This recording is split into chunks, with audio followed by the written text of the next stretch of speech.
Welcome to part 70 of Welcome to part 70 of Woe to America. Woe to the nations and woe to Babylon. August the 30th, 2024 by man's calendar. And as I was discussing about going to the Guidestones,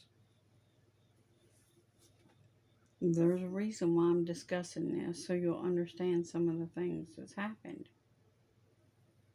This is only one of many things that's happened in the last several years that I've had to endure and tolerate.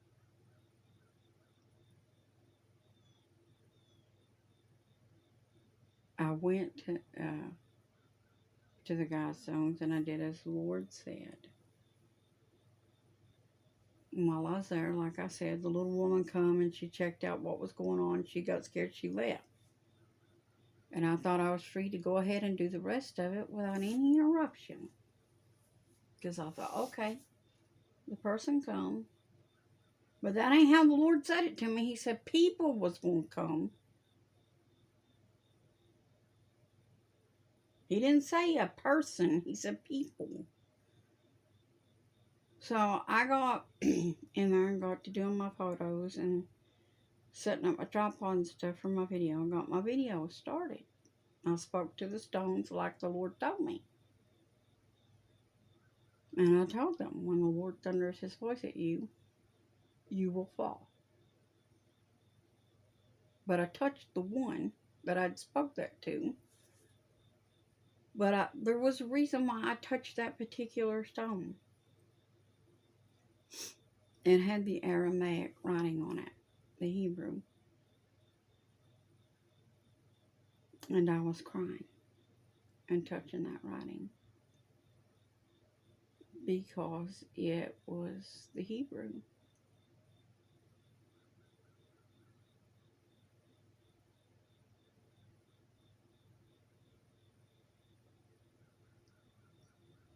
That's the kind of writing that Jesus did when he was here. That was his language.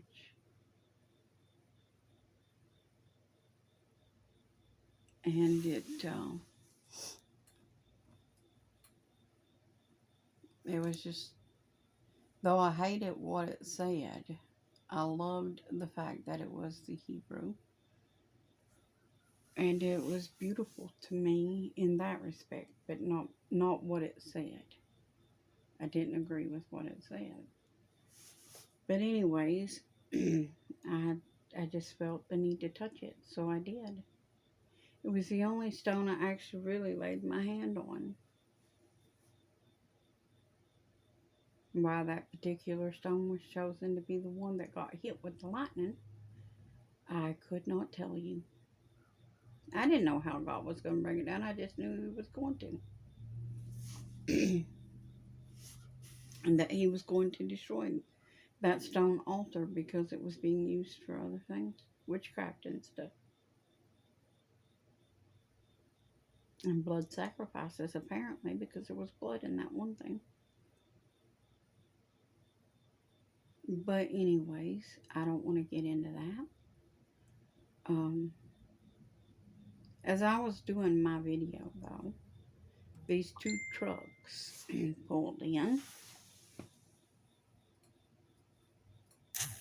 Sorry about the interruptions. But as I was doing my video, these two trucks pulled in. And they were dual cabbed. And they were loaded with men.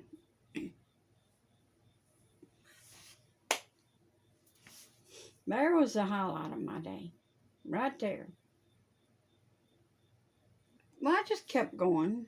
Because I didn't know who they were for certain. Because I'm thinking, some of these could be tourists. I just thought it was kind of odd that two truckloads arrived at the same time.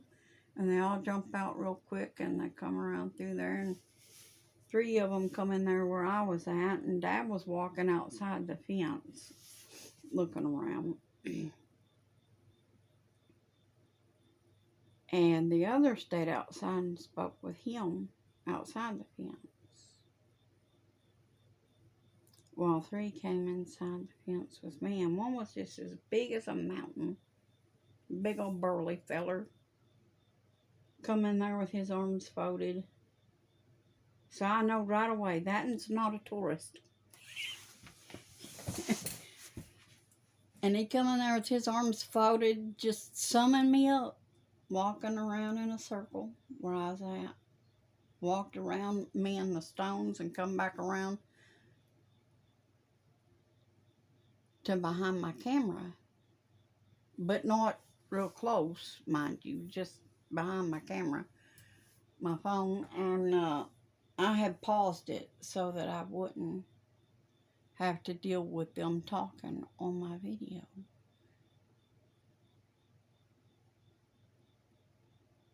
And I was like, Lord, well, here we go. This is what you told me was coming, right? He said, yep, get ready. Here it comes.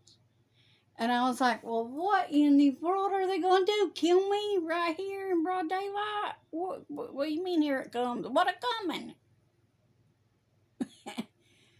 And big old Bubba Dumpling, he says,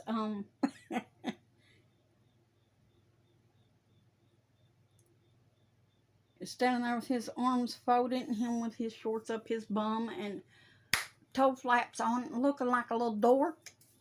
And he says, it's just a little puny woman. What is everybody worried about? I'm not gonna lie, that cut to the bone, son. It was just like he flayed me open. I said, Jesus, he just caught me a little puny woman. He can't see very good. I'm a little hefty-defty. I'm a plump little patch. There ain't nothing little about this little woman. I may be puny, but I ain't little. I may be short. I'm fun-sized, I guess you could say, but yep.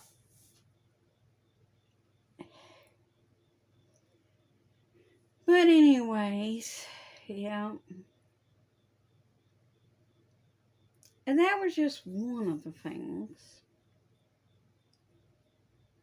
that I've had to tolerate.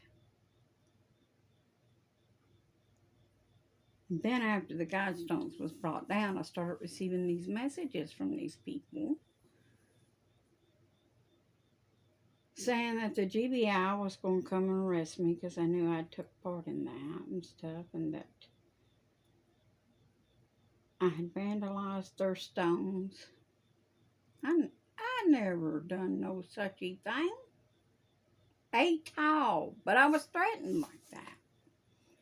And that went on for about 6 months, I think it was.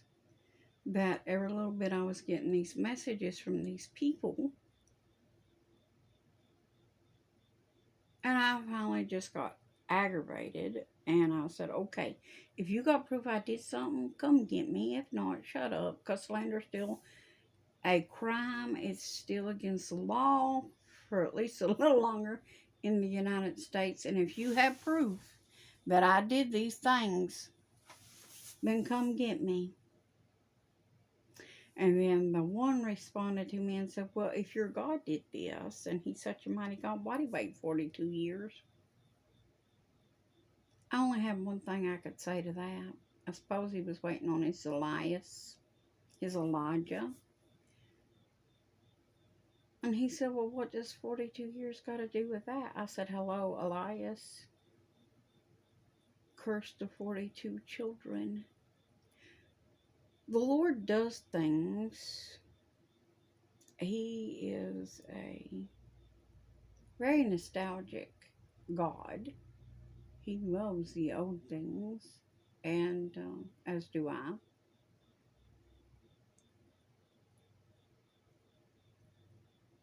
But in today's time, people don't even care at all about his old ways.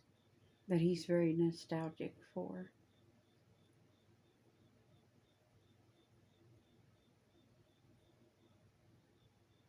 And all this stuff.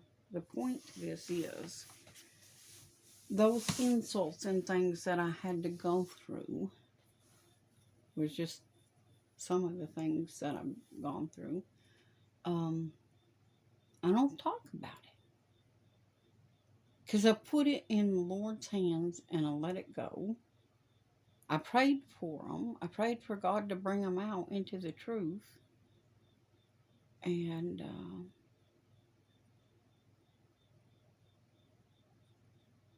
I went knowing those stones belonged to the beast system, and that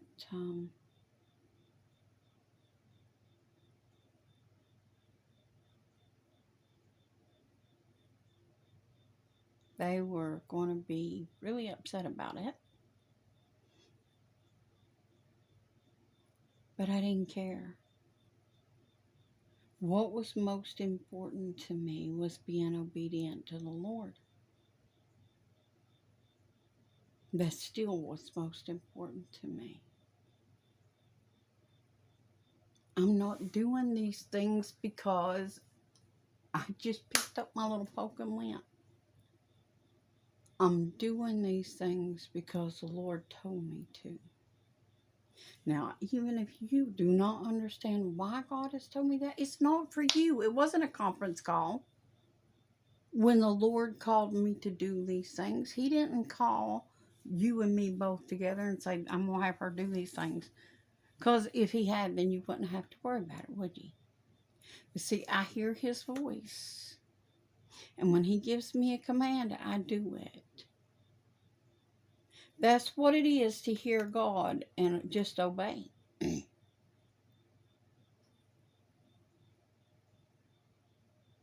you may say, well, how do you know that was God? Did you try the spirits? I'm so tired of that question. You know, that's what they kept asking me too. Well, hello, the stones are on the ground, ain't they?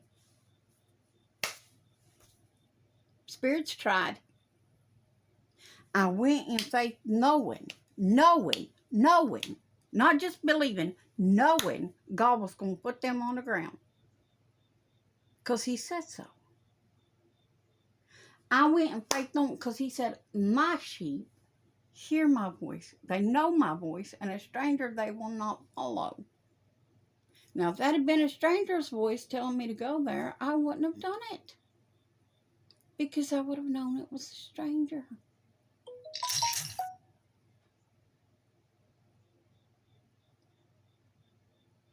Do you understand that? This is before I even read all the Bible, so that you better understand this.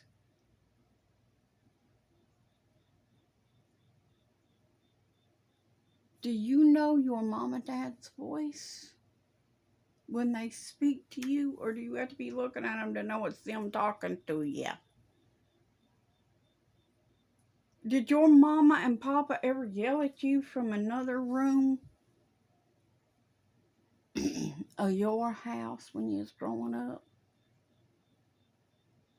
And did you know it was their voice what was yelling at you? Or did you have to go in there and question the fact and say, Mama, was that you yelling for me come do this? Papa, was that you yelling for me come do this? Yeah, I'm making a point. You should hear God's voice and know it's Jesus. You should know it's God. You shouldn't have to say, God, was that you?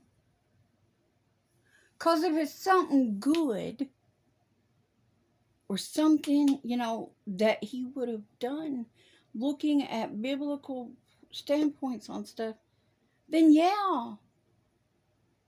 Why would the devil tell me to go march around his Godstones that he wanted to stay up to an apocalypse?